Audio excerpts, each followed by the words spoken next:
Nunca deixe seu senso de moralidade lhe impedir de fazer o que é certo.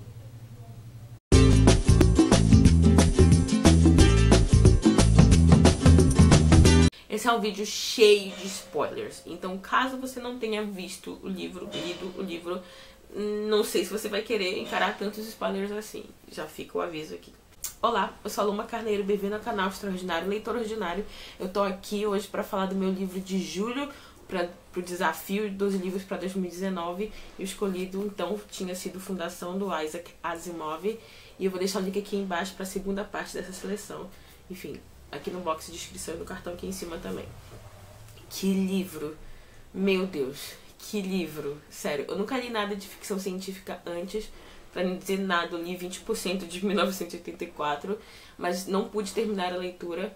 Então eu realmente sou muito nova nessa área. E além disso, eu comecei o livro sem saber absolutamente nada da história, a não ser que provavelmente ela se passaria no futuro. E ela se passa muito no futuro. Tipo, imagina, não o mundo, mas a galáxia daqui a 2.000 anos.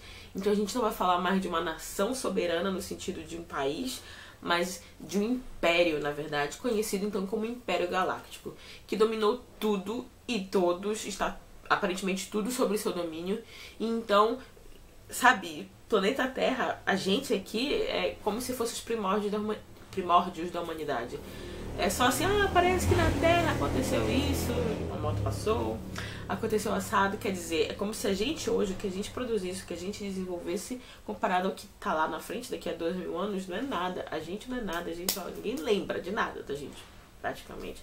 Isso foi chocante já de começo, assim, mas enfim. A gente vai ter esse Império Galáctico com uma capital, que é a capital de Trantor, ou só Trantor, enfim. E lá é muito estranho, porque é como se fosse um cubículo gigante, sabe? Nem tem um céu aberto. É, sei lá, uma chapa de ferro. E então as pessoas estão acostumadas a viverem confinadas. Tanto que quando elas têm a oportunidade de ir a céu aberto, de ir ao espaço aberto, elas não sabem o que fazer. Elas não sabem interagir com isso. Inclusive é dito que as crianças até, né, sei lá, quando chegam nesse espaço aberto pelas primeiras vezes, elas meio que entram em pânico, porque elas não sabem, tipo, como viver, como se comportar num lugar assim. Eu fiquei assim, como as pessoas podem não estar acostumadas à liberdade, o mínimo que seja uma liberdade física, né? Nesse sentido, eu fiquei assim, que loucura. Mas enfim, o que a gente tem nesse Império Galáctico é que essa coisa monumental, colossal, só que a gente tem, digamos assim, uma ameaça, em certo sentido, porque a gente vai ter então o psicohistoriador Hari Seldon, que ele desenvolveu a psicohistória. O que é a psicohistória? É um conjunto de estudos sociais, estatística, probabilidade, linguagem computacional, história, tudo isso combinado para que ele possa prever a ação de uma sociedade. E quanto maior essa sociedade, maior a chance, talvez, dele estar certo nos seus cálculos, dele prever o rumo de uma sociedade, os comportamentos, os acontecimentos de uma sociedade e, obviamente, a consequência ou como é que eu posso dizer, o resultado desses acontecimentos na própria sociedade. Então, o que ele prevê com essa ciência? Com essa psicohistória? Que o Império Galáctico vai ruir. Agora eu já não lembro se é 300 ou 500 anos. Faltou essa parte, faltou só verificar essa parte. Mas ou é 300 ou 500 anos. E que não tem muito o que fazer. Vai ruir e o que ele quer, então, é meio que preservar.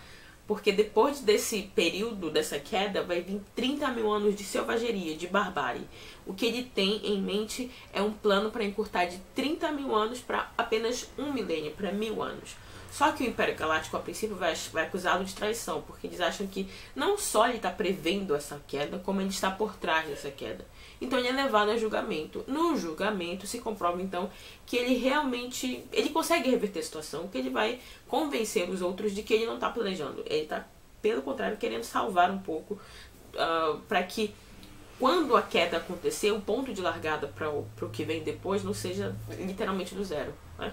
Então ele consegue convencer, se eu não me engano, ele que pede um lugar para que ele consiga reunir os cientistas, para que ele consiga reunir algumas mentes brilhantes para poder catalogar toda a ciência que vem sendo produzida, realmente, sabe, coletar dados e tal. O que parece estranho, né, porque a ciência magnífica que deve ser daqui a 2.000 anos, em certa parte vai ser resumida a catalogar coisas que já foram inventadas. Meio chocante. Então a gente vai ter o primeiro salto nessa história, que é de 6 meses, é de 1 ano? Não, é de 5, é só isso, é de 50 anos. Harry Seldon já é velhinho no início da história, então em 50 anos depois ele não vai estar mais presente. Então a gente vai ter esse planeta onde uma grande parcela foi deslocada. Aqui, gente, sério, não é bilhões de pessoas, é quadrilhões, quintalhões, sei lá, é muita gente. A gente tá falando de um império galáctico. Então, quando eu falo que uma parcela, tipo, não é 12 mil pessoas, é milhões de pessoas, foi para esse planeta chamado Terminus fundar essa sociedade, esse esquema social, sei lá, que se chama então Fundação. E lá eles ficaram, então, depois de 50 anos, responsáveis por fazer essa enciclopédia galáctica. E eles estão para lançar o primeiro volume, quando o Terminus se vê no meio de uma crise, porque Terminus está instalada perto de 4 reinos. E esses 4 reinos estão se debatendo, estão em confronto. Então, meio que eles querem um pedaço de terra para chamar de seu, além, obviamente, dos que eles já possuem. O primeiro desses 4 reinos a fazer uma investida contra Terminus vai ser o país Anacreon. Eles vão enviar um representante lá e dizer, olha, nós estamos nessa situação, nós queremos proteger vocês, vamos colocar aqui uma base militar no país de vocês, ou no planeta de vocês, eu quero só falar país, mas enfim, no planeta de vocês e tal, porque nós somos bonzinhos. Mas é claro que a gente vai estar deslocando homens, poder militar, obviamente, armas. Então nós precisamos que vocês paguem um tributo. Em Terminus, 50 anos depois, a gente tem 2 poderes um pouco em confronto. A gente tem o que é representante do Império em Terminus e a gente tem uma representação local mesmo, que seria o prefeito, digamos assim. Então, enquanto o representante do Império diz assim, olha, esquece isso, porque quem vai nos proteger é o Império, o prefeito é mais realista, ele vai dizer, olha, talvez o Império não dê conta de proteger a gente, eu acho que a gente tem que fazer por nós mesmos. O problema é que o representante do Império aparentemente tem um pouco mais de poder, né? Então ele vai dizer, não vamos fazer nada, o Império vai garantir a nossa proteção. Acontece que, ainda assim, o prefeito tem uma ideia de jogar verde para colher maduro, onde ele vai dizer assim, tá, mas o que vocês querem em troca? Vocês querem a nossa plantação, a nossa colheita? E o representante de Anacreon vai dizer, mas a gente tem isso em abundância lá. A gente vê que vocês têm muitas terras aqui. O nosso povo gostaria muito de anexar alguns territórios, algumas propriedades ao seu patrimônio. E aí o prefeito se chama Salvor Hardin, e ele vai dizer, vocês não gostariam então de também, junto já com a base militar, nos dar plutônio, porque as nossas usinas nucleares têm pouco, né, para utilização. E isso dá um susto no representante de Anacreon. Ele vai dizer, vocês têm usina nuclear, como é essa energia nuclear? E ele vai dizer, sim, por que não? E isso dá um susto, ele vai dizer, tá, continuamos essa conversa depois. Já na conversa depois, entre o representante do Império em Terminus, que eu não vou lembrar o nome, e o prefeito, ele vai dizer, que ideia foi essa de vazar pra ele que nós temos energia nuclear? E ele vai dizer, bom, eu tinha que colher, né, enfim, fazer essa armadilha. Porque, primeiro, eu percebi que eles então não têm energia nuclear, porque se eles tivessem, eles teriam vencido essas guerras então usando energia nuclear. E segundo, eles realmente não sabem nada de energia nuclear no sentido mais profundo, porque eles estão sabendo que não se usa plutônio para manusear energia nuclear. Então, Terminus está enfrentando a sua primeira crise, porque o representante do Império vai dizer, olha, nós não somos um planeta nesse sentido populacional, a gente não está querendo desenvolver esse planeta aqui. A gente é só uma instituição científica sustentada pelo Estado, né? Esse Estado do Império Galáctico. Aí, enfim, a Anacreon vai dizer, não importa, sabe? Essa coisa da ciência vai até a página 2. Depois da página 3, o que a gente tem é que você está num conflito, num contexto de guerra, não tem muito o que fazer. Então, depois de uma semana, eles ainda enviam um ultimato dizendo, olha, nós vamos em uma semana atracar no seu país, no seu planeta, digamos assim. Então, eles não sabem direito o que fazer, a não ser o fato de que alguém lembra lá dos conselheiros, né, do Império, que o Harry Seldon disse que ia aparecer no aniversário de 50 anos de Terminus com uma mensagem. E que mensagem é essa? Então ele aparece num holograma, alguma coisa assim. Na verdade, no vídeo que eu apresentei esse livro que eu ia ler, disse assim, quem sabe o que é este senhor aqui? Por favor, me diga. E agora eu já sei, ele aparece aqui cápsula, sei lá, enfim, algo assim.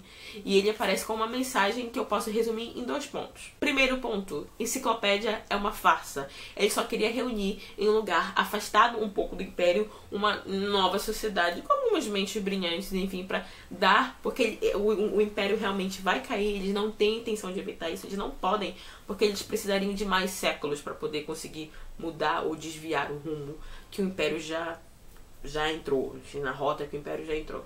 Segundo ponto, então essa enciclopédia, na verdade, primeiro ainda, é uma farsa, pode parar de produzir que não interessa mais, algo assim. Segundo ponto, ele descreve a guerra ou a crise em que Terminus se encontra, exatamente. E ele vai dizer, olha, vocês estão no meio de 4 reinos e só vocês têm energia nuclear, acho que vocês já sabem como resolver essa situação. Então todos os representantes do Império que estavam ali em Terminus chegam pro Salvor Hardin, que é o prefeito, e vai dizer assim, realmente parece que você que estava certo, nós temos que ameaçá-los, então vamos ouvir você a partir de amanhã. Mas não vão ouvir coisa nenhuma, porque Salvor Hardin já providenciou um golpe de estado, eles não têm mais nenhuma relevância, nenhuma significância em Terminus. Então aí a gente vai ter 30 anos à frente, mais um salto, um segundo salto na história. Ou o terceiro, já que a história começa em 12 mil anos no futuro. Agora a gente já vai ter o Salvor Hardin lá em cima, sabe, reunindo 2 forças ou 2 poderes em si. Tanto o poder político quanto o poder religioso. Por quê? Eles vêm conseguindo, com essa energia nuclear, entrar em alguns espaços. Primeiro, como é que eles entram, né? Como é que Salvor Hardin conseguiu realmente sair dessa crise. Ele vaza para os outros reinos que eles têm energia nuclear e que o outro quer atacá-los. Então fica assim, você não ataca Terminus, senão eu vou te atacar também. Então fica um contra o outro, né? Uma balança do poder, realmente. Mas ao mesmo tempo em que isso acontece, Terminus também fornece o desenvolvimento desses 4 reinos. De uma forma que esses 4 reinos passem a depender, até mesmo na sua vida cotidiana, de Terminus, porque Terminus desenvolve umas paradas muito loucas, tipo facas nucleares. Como assim? Como é que poder nuclear de repente está na cozinha do ser humano? Então, Terminus já está muito no dia a dia desses outros 4 reinos, a ponto de que esses 4 reinos começam a depender fortemente de Terminus. Mas não só isso. Como esses 4 reinos não conhecem direito o que é energia nuclear na sua essência, o que é que Salvor Hardin tem a brilhante ideia? Já que eles não conhecem essa força, do que ela é capaz, de como ela vem, sabem manusear já o produto final, mas lá na origem ele começa a atrelar ela a uma forma religiosa, porque eu acho que o ser humano é assim, tudo que a gente não conhece, a princípio a gente quer atrelar uma divindade, a uma religião, a uma entidade, enfim, sei lá, tipo, nos tempos antigos, quando os povos tinham boas colheitas, eles acreditavam isso a deuses, né? Então a mesma coisa aqui.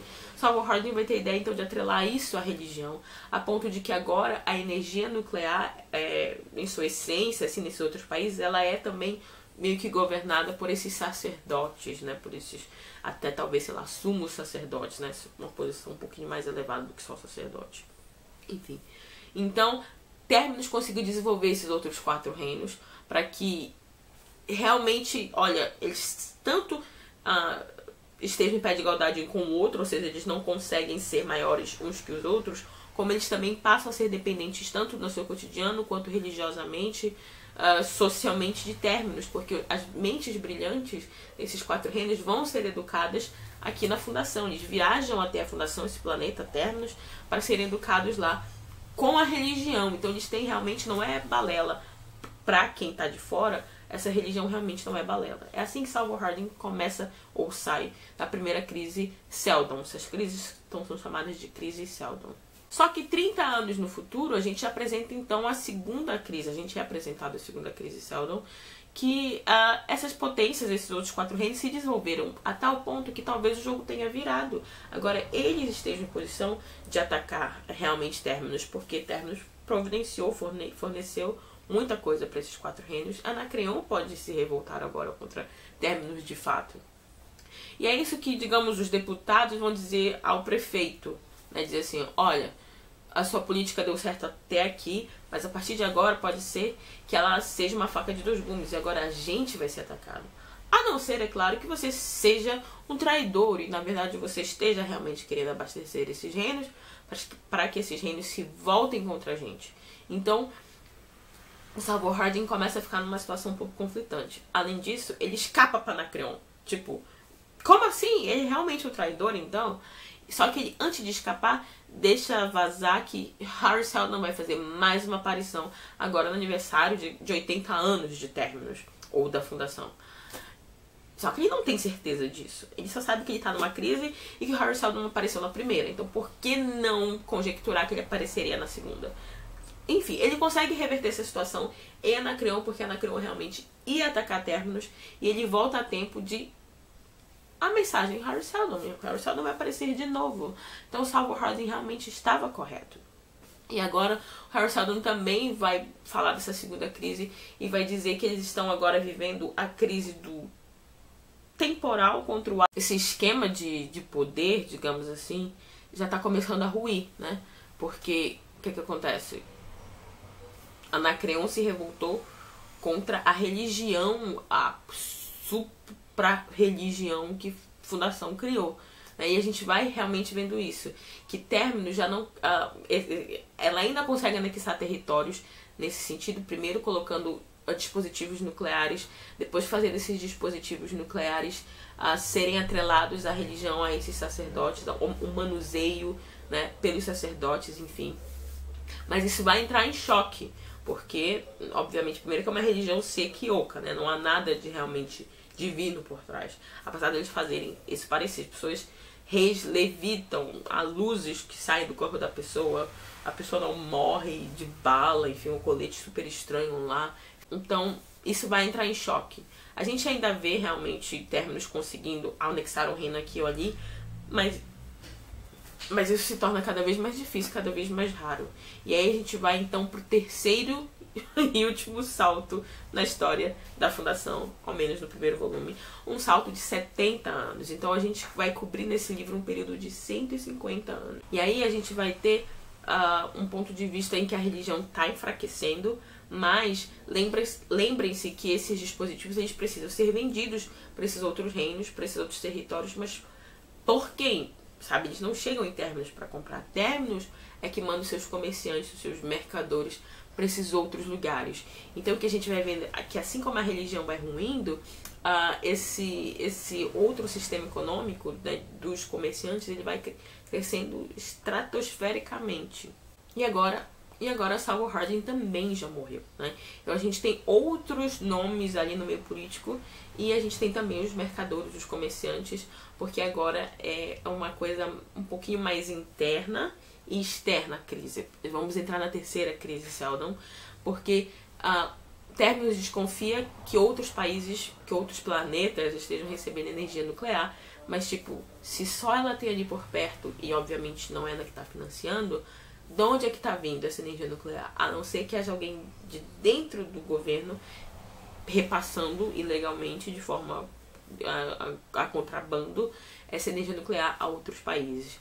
Então, esse representante político de Terminus, que eu também não vou lembrar o nome, ele quer matar dois coelhos com uma cajadada só. Ele quer ao mesmo tempo descobrir o que está acontecendo, mas ele também quer se livrar dos mercadores, porque os mercadores, ou os comerciantes, estão ganhando muito peso, muita relevância nesse cenário político, e ele quer só para si.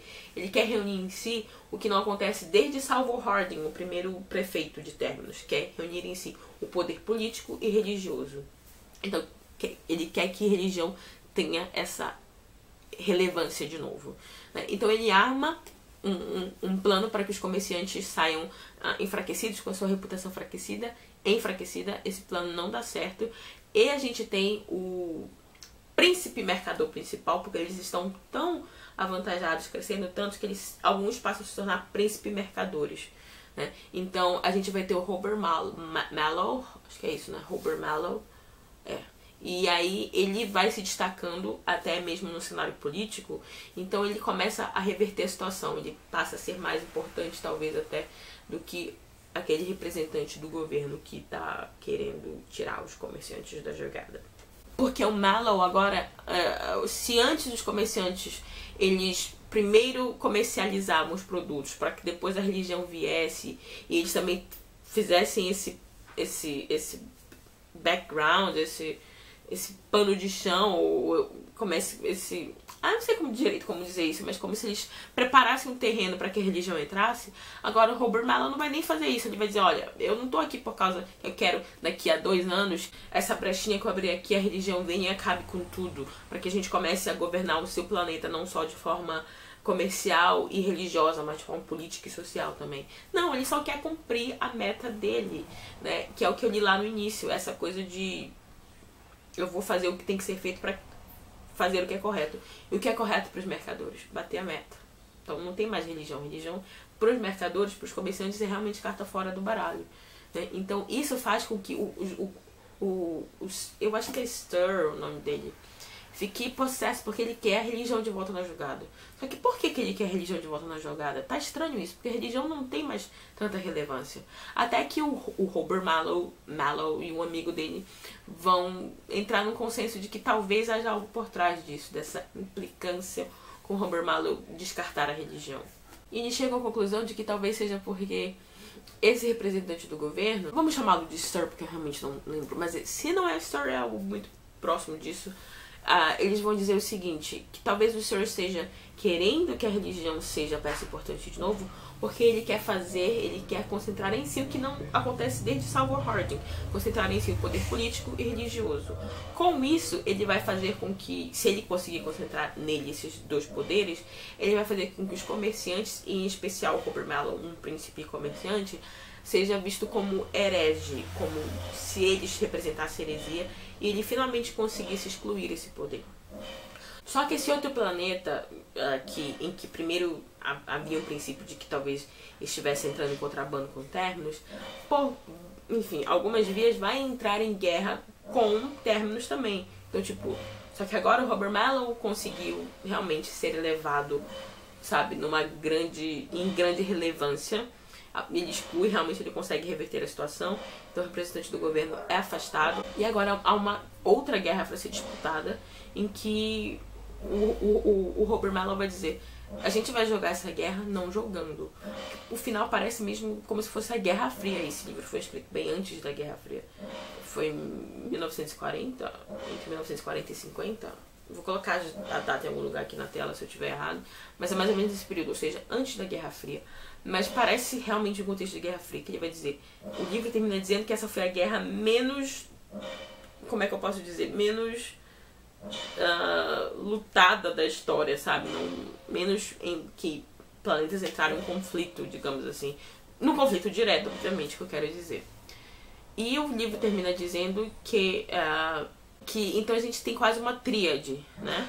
A gente vai ter o Harry Seldon, esse psico-historiador que entra em momentos certeiros para dar um rumo, ou para retificar, ou para ratificar o rumo que vem sendo tomado. A gente vai ter o Salvor Harding, que foi o primeiro prefeito, que primeiro idealizou como é que seria, né, um pouco da dominação de Terminus sobre outros países. E por último a gente vai ter o Robert Mallow, que é essa pessoa que colocou esse sistema econômico em alta, assim, em relevância em relação ao sistema religioso que vinha até então.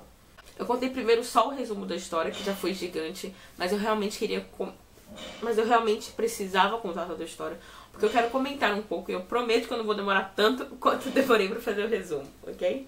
Bom, em primeiro lugar, eu obviamente andei pesquisando um pouquinho também sobre a história, e é consenso de que a queda do Império Galáctico foi inspirada na queda do Império Romano. Eu fiquei assim, interessante, né? A gente perceber essa inspiração do Isaac Asimov. Ele vai dizer que ele queria realmente fazer isso, essa queda de um poder estratosférico, não é que eu já essa palavra, mas enfim, enorme, só que numa escala muito maior, né? Como é que seria o impacto disso a nível galáctico, literalmente. O Império também, obviamente, porque o Império é meio cego, num certo sentido, porque como ele não consegue ver, ou ao menos acreditar que ele vai ruir, ele acredita que a teoria do Harry Seldon de que o Império vai cair mesmo é uma farsa, né? Então, por eu não conseguir ver o que você está falando ainda em prática, eu tendo a negar isso. O que realmente é uma lição um pouco pra gente, né? Eu até diria, porque a gente precisa abrir os olhos para tentar prever também as coisas, né? É interessante como o Império Galáctico é essa força, é esse estado monstruoso, ao mesmo tempo ineficiente, porque lá no início da história a gente vai ter tanto uma fala de que as pessoas que moram em Trantor, que é a capital, elas trabalham pro Império, e há milhares não há. Gente, há muitas centenas de milhares de milhões de pessoas ali. Enfim, todas elas trabalham pro Império Galáctico e esse estado ainda assim é ineficiente. E honestamente isso me lembrou o Brasil, porque a gente tem esse país, aquele clichêzão, né, de dimensões continentais, em que cada vez mais a gente querendo entrar no poder público, né, no serviço público, e a gente tem muita gente no serviço público, mas mesmo assim a gente não vê o resultado disso, né? Tudo o que é público é deficitário não só no sentido mais técnico da coisa, mas até no sentido de gente, né? De pessoas ali, os médicos, enfermeiros, professores, enfim, pessoas que ficam em repartições públicas, até elas, ainda assim, apesar de estarem ali, fazem com que o Estado ande muito lentamente. Eu fiquei assim, nossa... E obviamente que isso pode ser aplicado em várias nações. Eu só estou dizendo no Brasil porque estamos no Brasil. Assim como também tem um certo descontrole territorial, porque eu deixei isso para contar aqui agora, mas, por exemplo, lá em Terminus, quando é a primeira crise, o Império envia um representante até ali que, na primeira camada, garante que o Império vai proteger Terminus, mas quando há um registro de tudo que ele falou, registro mesmo, sabe, escrito, e é submetido à análise, a gente tem que o Império não garante proteção a Terminus. E não porque eles não ligam, é porque eles não possuem mais, como é que eu posso dizer, não é essa autoridade, é uma autoridade legal, eles ainda tem, mas a gente não tem mais tantas condições de defender Terminus assim. E aí a gente vai ter também, no sentido de que outras conversas sendo analisadas, a gente percebe que tanto Anacreon, o Império diz que garante certa liberdade a Anacreon se ele quiser atacar, e o Império diz que Anacreon não tem obrigação com o Império, e o Império não tem tanta voz em Anacreon assim. Então a gente tem essa coisa monstruosa, mas que parece que só funciona em Trantor, porque lá na periferia, lá nas bordas, nos limites da galáxia, da galáxia, né, o Império não tem tanta relevância.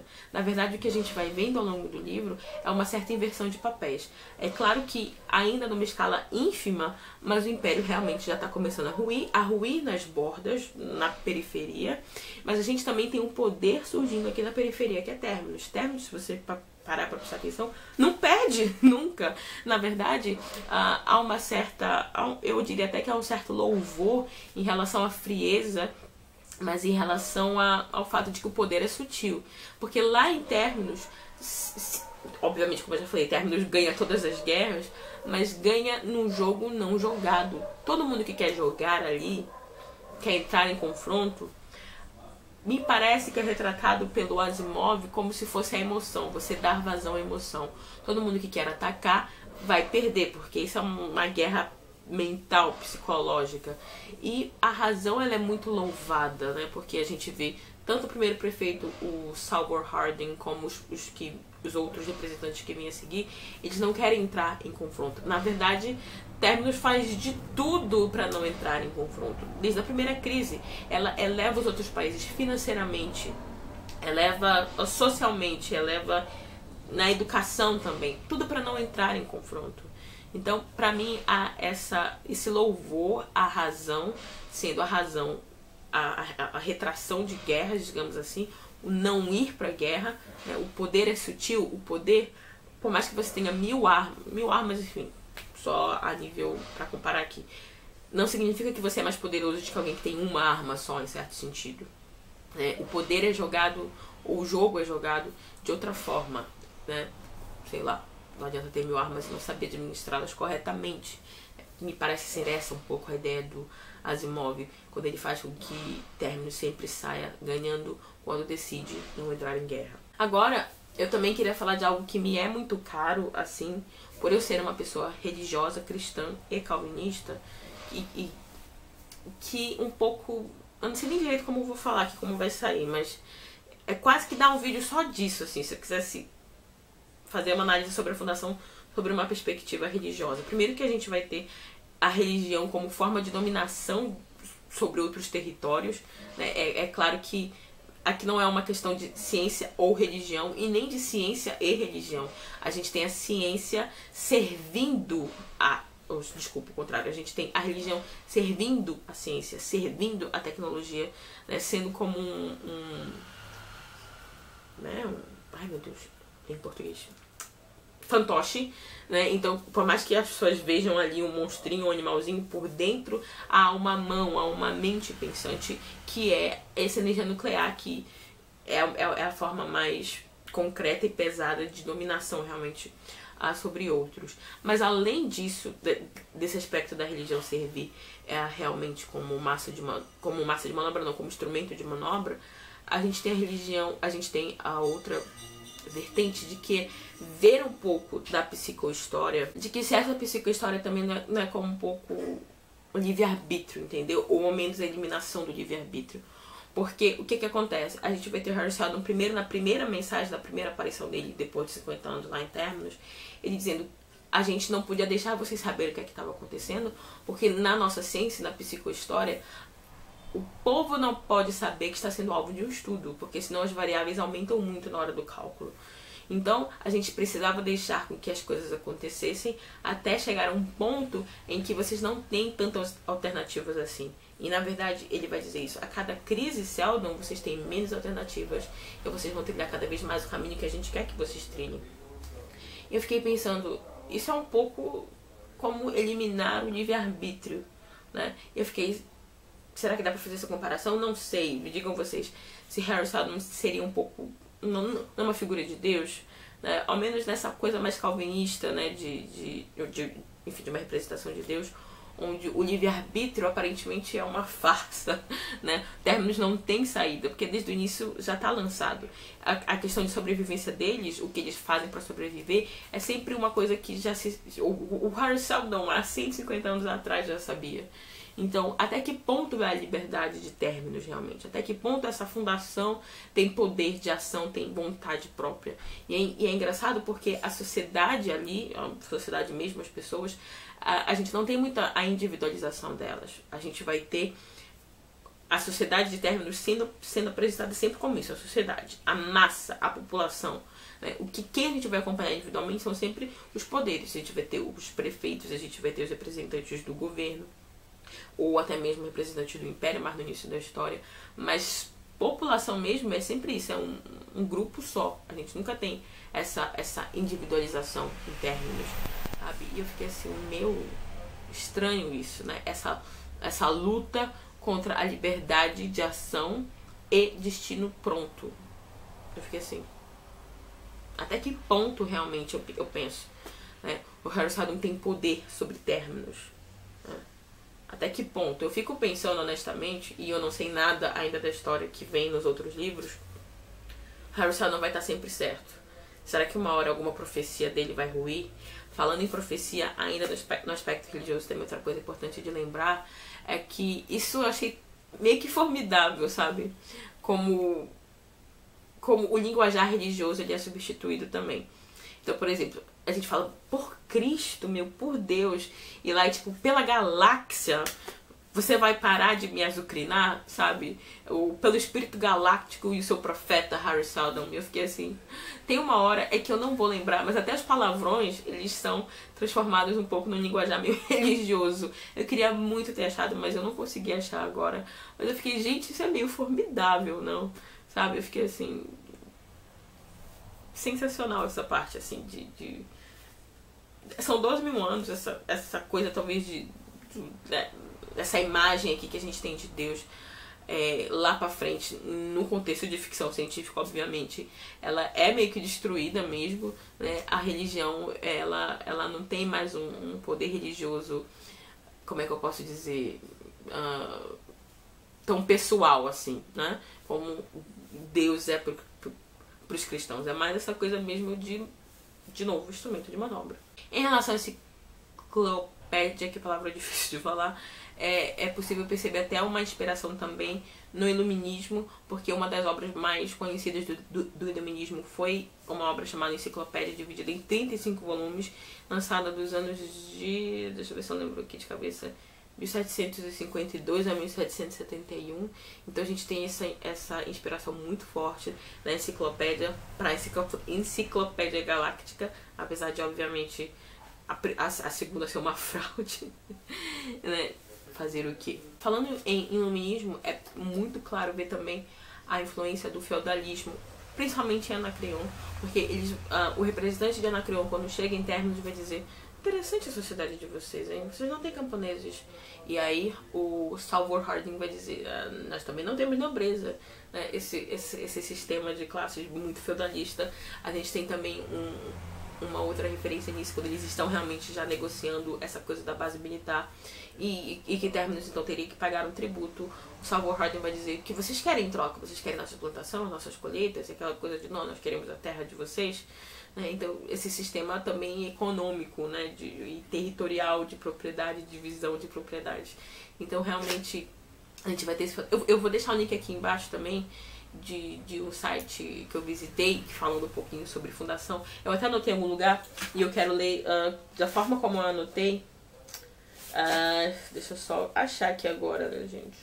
Qualquer coisa corta aqui que eu vou ler rapidinho. Ah, tá aqui. Tá. Achei. Algumas coisas eu já tinha, né, meio que sacado, por exemplo, a queda do Império Galáctico, sobre como inspiração tendo a queda do Império Romano. A ascensão e queda do poder religioso tem inspiração, então, no feudalismo, na Igreja Católica, sim.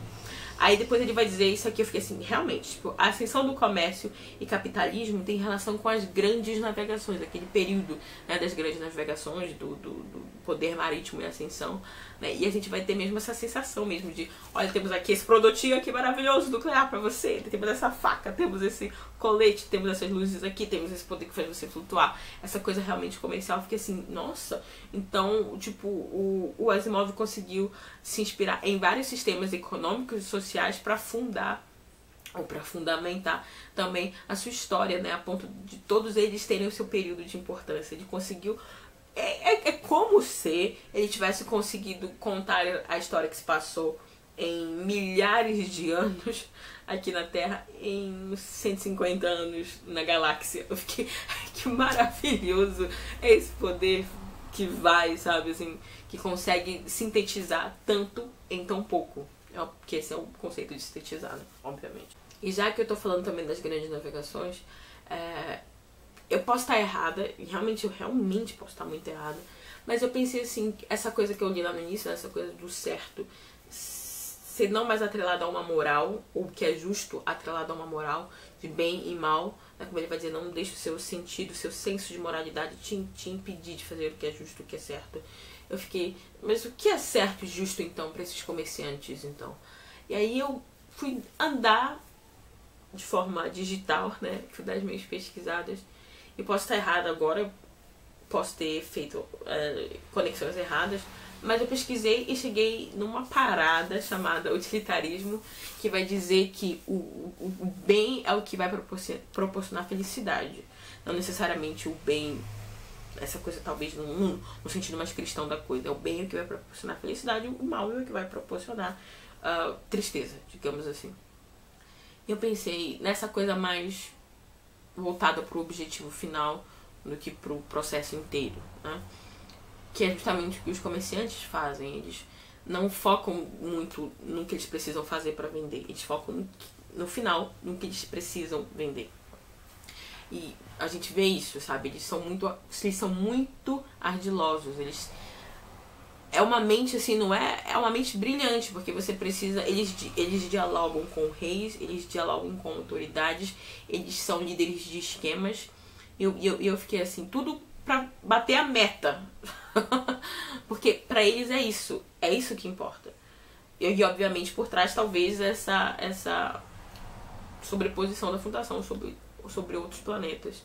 Eu fiquei, será que isso não é uma espécie de utilitarismo? Só, sabe, em vez da gente se importar, aqui no caso, se é a felicidade dos outros o ponto final e não importa o que eu preciso fazer desde que outras pessoas estejam bem, se não é uma forma de não importa o que eu preciso fazer desde que eu venha da minha cota, sabe? É uma distorção, porque o certo, ao menos eu penso assim, é levar em consideração todo o processo, não apenas o final.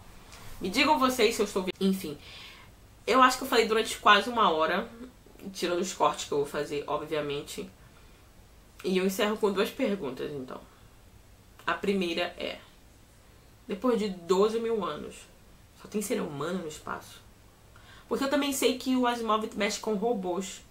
Aí eu fiquei, tá, mas eu sei que mexe com robô, então cadê robôs aqui? No mínimo, isso levando em consideração que robôs também são criados por seres humanos. Mas, tipo, não tem nenhuma outra forma de vida que degladie, sabe? Eu acho que esse verbo tá certo. Enfim, a segunda é: conforme eu comecei a ler, eu achei, meu, isso aqui é muito utopia. Isso aqui é muito utopia. Isso aqui é muito utopia. Mas depois eu fiquei, mas será que isso é utopia mesmo? Porque a gente precisa, sei lá, levar em consideração a época que o Asimov escreveu, né? Eu não lembro se um pouco antes ou um pouco depois, talvez o homem chegou à Lua. E tipo, você pensa assim, o homem chegou à Lua hoje, amanhã a gente está se mudando pra Lua. Então, talvez essa coisa do a gente dominar a galáxia, não sei se já sabe tão utópico assim, ao menos no imaginário, né, popular. Enfim. Gente, esse livro é sensacional. Sério, eu juro que eu tentei ao máximo falar pouco, mas é que assim, eu tinha muita coisa pra falar. E também não sei se o que eu falei foi útil pra você, mas enfim, falei de qualquer forma. E tá aqui esse livro que não tem explicação pro quanto esse livro é bom. Eu tô muito ansiosa pelos outros. Vejo você no próximo vídeo. Tchau, tchau.